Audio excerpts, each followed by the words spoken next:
Coucou tout le monde, je suis ravie de vous retrouver aujourd'hui pour partager un petit moment avec vous. En fait, je viens de recevoir un jeu et j'ai bien envie de le découvrir en votre compagnie.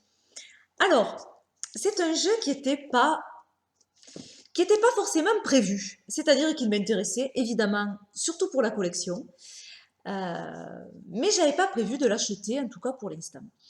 Et il se trouve que je suis tombée par hasard sur une annonce sur eBay aux enchères, hein, voilà, parce qu'il faut enchérir et être le meilleur enchérisseur pour pouvoir avoir l'objet. Il se trouve que ben, voilà, j'ai réussi mes enchères et j'ai eu ce jeu pour 12 euros. 12 euros plus les frais de port, 17 euros. Voilà. Alors, évidemment que j'ai pas hésité une seule seconde euh, quand j'ai vu ce jeu disponible. Voilà. Alors, en plus, une fois que j'ai enchéri et que j'ai gagné l'objet, je me suis aperçue de la personne, je n'avais pas fait attention, qui avait mis ce jeu aux enchères. Et en fait, c'est Christine et Céleste. Elle a une chaîne YouTube. Je vous mettrai le lien de sa chaîne. Allez la voir parce qu'elle fait de très très belles vidéos. Donc, c'est des vidéos en anglais et quelques-unes en français. Voilà, donc j'ai été ravie quand j'ai vu son nom et j'ai dit, mais mince, c'est elle. Donc j'ai envoyé un message. Et vraiment, voilà, donc si jamais elle passe par là, j'ai fait d'énormes bisous. Merci infiniment. Donc j'ai pas encore ouvert ce petit paquet, mais je suis ravie. Et puis je suis ravie que ce soit elle qui vienne d'elle, quoi. Voilà. Voilà, et bien on va le découvrir ensemble. Alors, voilà.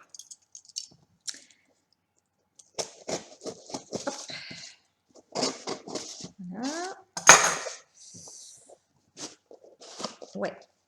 Oh, super bien protégé en plus, hein. Vraiment génial. Génial.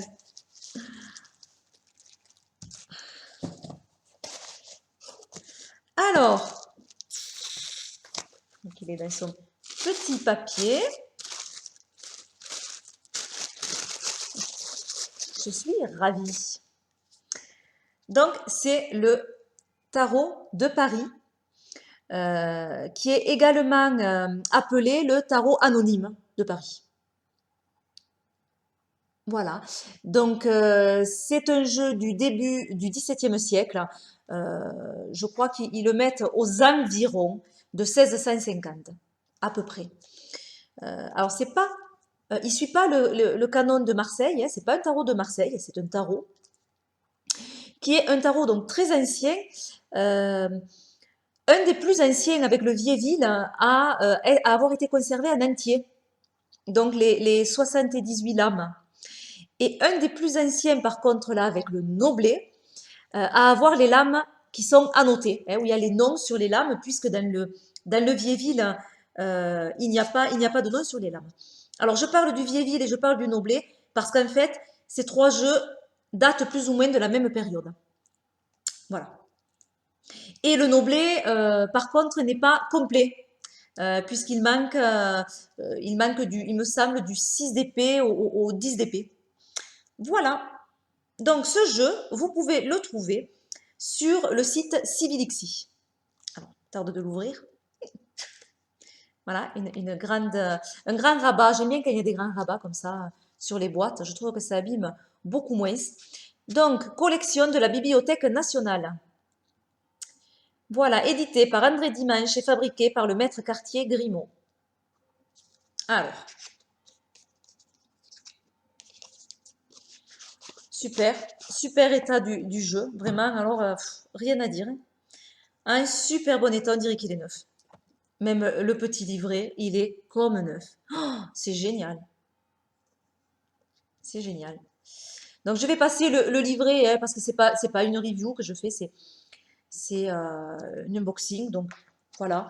Alors, il y a une carte de présentation. Donc, ce tarot du début du XVIIe siècle, conservé au cabinet des estampes de la Bibliothèque nationale, est l'exemple complet, le plus ancien au monde de ce type de jeu. Fait à Paris par un quartier resté anonyme, il mêle une structure classique à un traitement graphique tout à fait original. Voilà, et après c'est en anglais. Je ne vous ai pas montré le dos. Alors le dos, justement, il ressemble, c'est le même, que le Noblet, qui est de la même période, et que le Vieilleville également. Donc on dirait, moi ça me fait penser aux Croix de Malte, le dos. J'ai le Noblet à côté de moi et je voulais vous le montrer. Vous voyez qu'on a hop, le même dos, bon, un petit peu plus foncé pour le Noblet, un petit peu plus vieilli pour celui-ci, mais c'est vraiment les mêmes illustrations au dos. Voilà.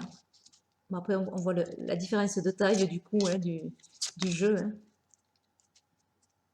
Voilà, le Noblet est un petit jeu. Voilà, allez, découvrons les cartes ensemble. Je suis ravie. Alors, voilà. Alors, c'est un jeu où il y a plusieurs influences, j'ai envie de dire, au niveau graphique. Par exemple, ce bord en damier, ça fait penser à des jeux italiens et au rabat de jeux italiens. On a les noms qui sont en français. Ouais. Le monde, je ne vais peut-être pas toutes vous les montrer. Alors, les illustrations sont assez originales. C'est pour ça qu'il ne suit pas du tout le canon du tarot dit de Marseille. C'est un jeu, on pourrait le dire, artistique, hein, en son temps. En tout cas, c'est un jeu artistique. Hein. Voilà. Alors, les mineurs, il faut que je les vois, mais il me semble, le peu que j'en avais vu me faisait penser, par contre, à des cartes espagnoles, à des jeux espagnols. Le diable. Alors, il a certaines similitudes, alors pas forcément sur le diable, mais j'y pense là, avec le Vieilleville, hein, sur certaines arcanes majeures. Les épées.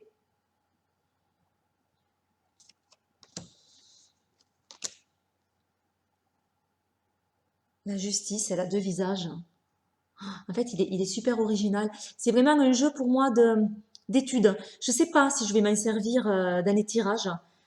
C'est plus pour la collection et pour étudier ce jeu, pour essayer de le comprendre. Il y a des choses qui sont assez intéressantes, je trouve.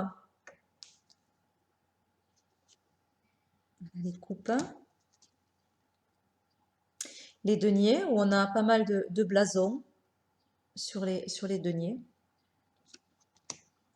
Les épées, ça me fait penser au tarot espagnol, hein, enfin au jeu espagnol.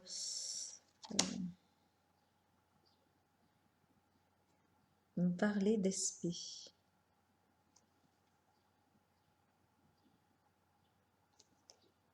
En haut, il y a les initiales. Alors, il y a le nom en français, mais il y a les initiales en italien en haut. C'est original. Ah, voilà, les bâtons surtout me font penser vraiment à ces jeux espagnols.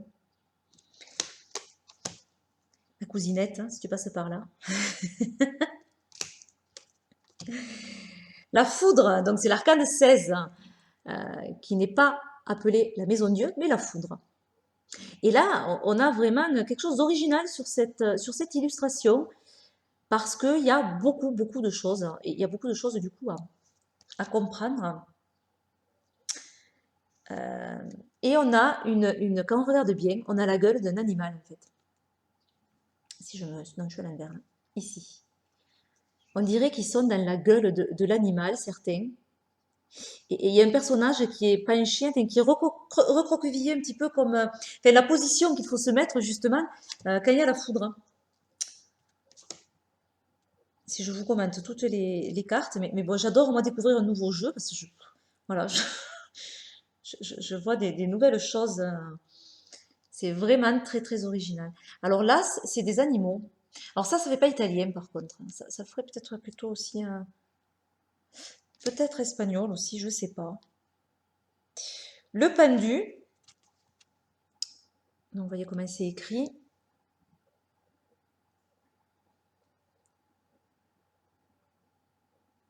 On dirait qu'il est baigné d'une main aussi. Alors, je vais essayer de passer quand même assez vite.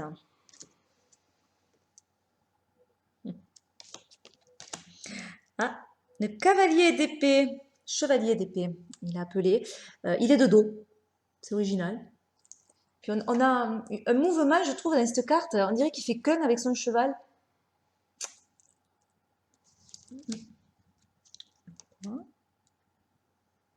La lune. Alors la lune, ça me fait penser un petit peu. Non, c'est pas la lune qui.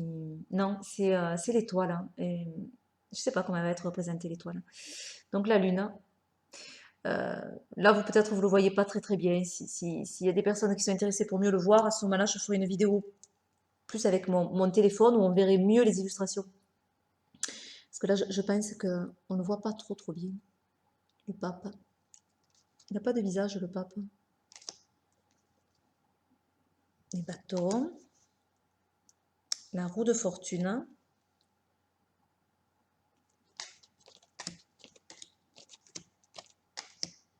chevalier de coupe,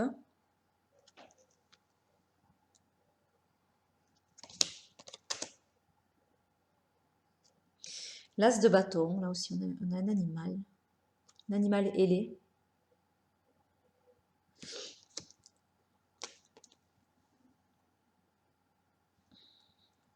L'ermite.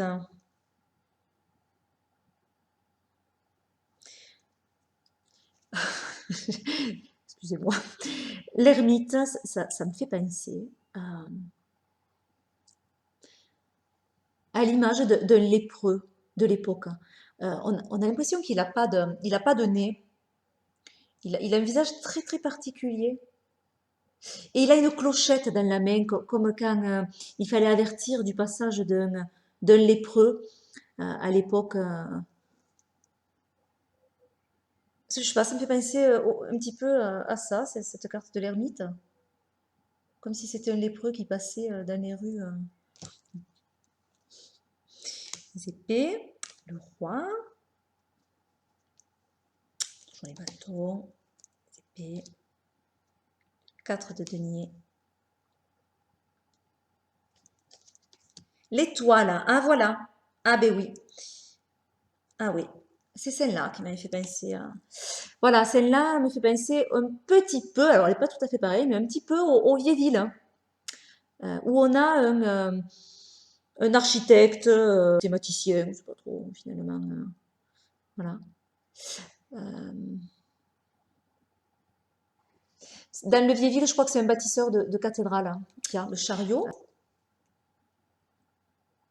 C'est rigolo ce chariot. Je ne sais pas si vous voyez. Ce sont deux cygnes. On dirait des cygnes. Je ne sais pas si quand je mets plus près, on voit mieux en fait. Le jugement. Le jugement, l'ange a les deux jambes au sol. C'est un ange qui touche par terre, c'est rigolo.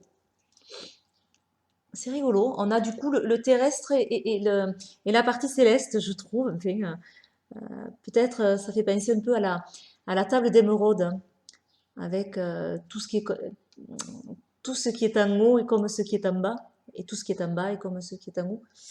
Je pense à ça. Les bâtons, chevalier de denier, le soleil.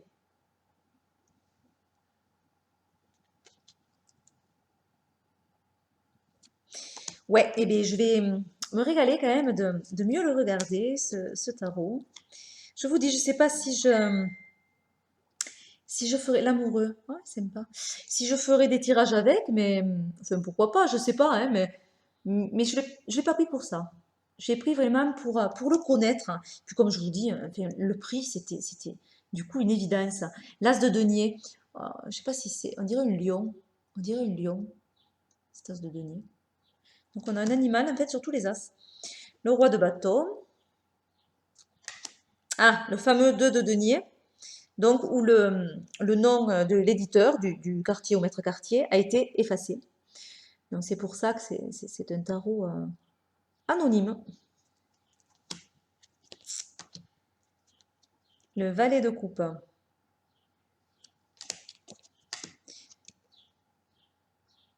valet de bâton. Le fou, est appelé le fou.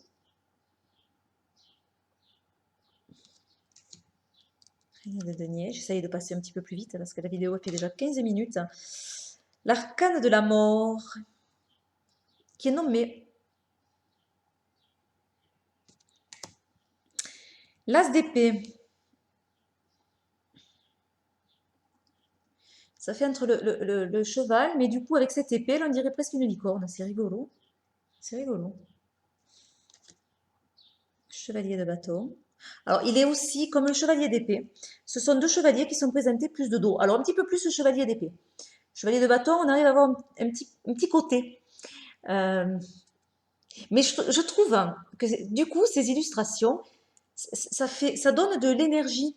Ça fait corps vraiment avec le cheval. On a cette sensation d'être le personnage, du coup. On le voit comme si on était ce personnage. Et pas comme si on le regardait. Voilà. J'avais pas vu ça dans ce jeu, c'est rigolo.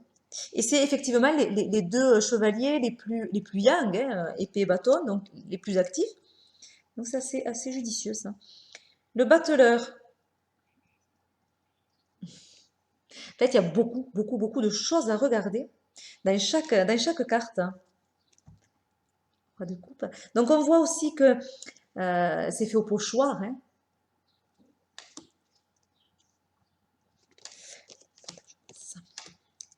Atrampance. Atrampance. C'est la tempérance.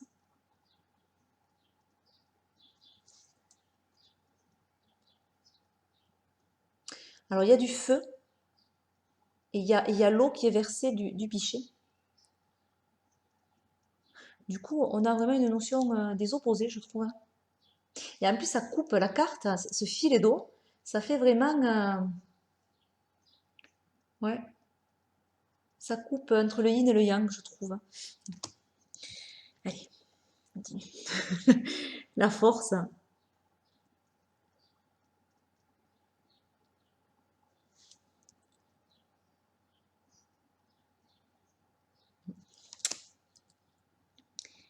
L'impératrice, donc on voit comment c'est écrit.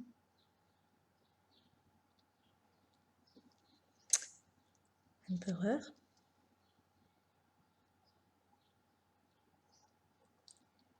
Appelez l'empereur. Et le 4 de denier. Eh bien voilà, j'étais ravie de découvrir ce jeu avec vous. C'est un jeu de très bonne qualité. Pas parler de la qualité, mais je ne sais pas si vous voyez, mais les cartes sont assez épaisses. Hein. Voilà, donc les coins sont comme les jeux, ces jeux anciens, c'est-à-dire ils sont pas arrondis. Voilà, donc c'est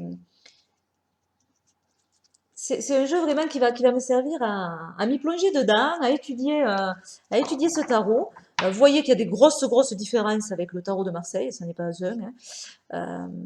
Qu'il y a quelques similitudes, mais quelques, avec le tarot de Viéville. Et encore pas énormément, quelques-unes juste. C'est vraiment un tarot du coup qui est à part. Qui est à part. Voilà, et je suis ravie que ce tarot ait rejoint ma petite collection. Voilà. Eh bien, je vous fais d'énormes bisous. Je vous dis à bientôt pour de nouvelles vidéos. Bye bye.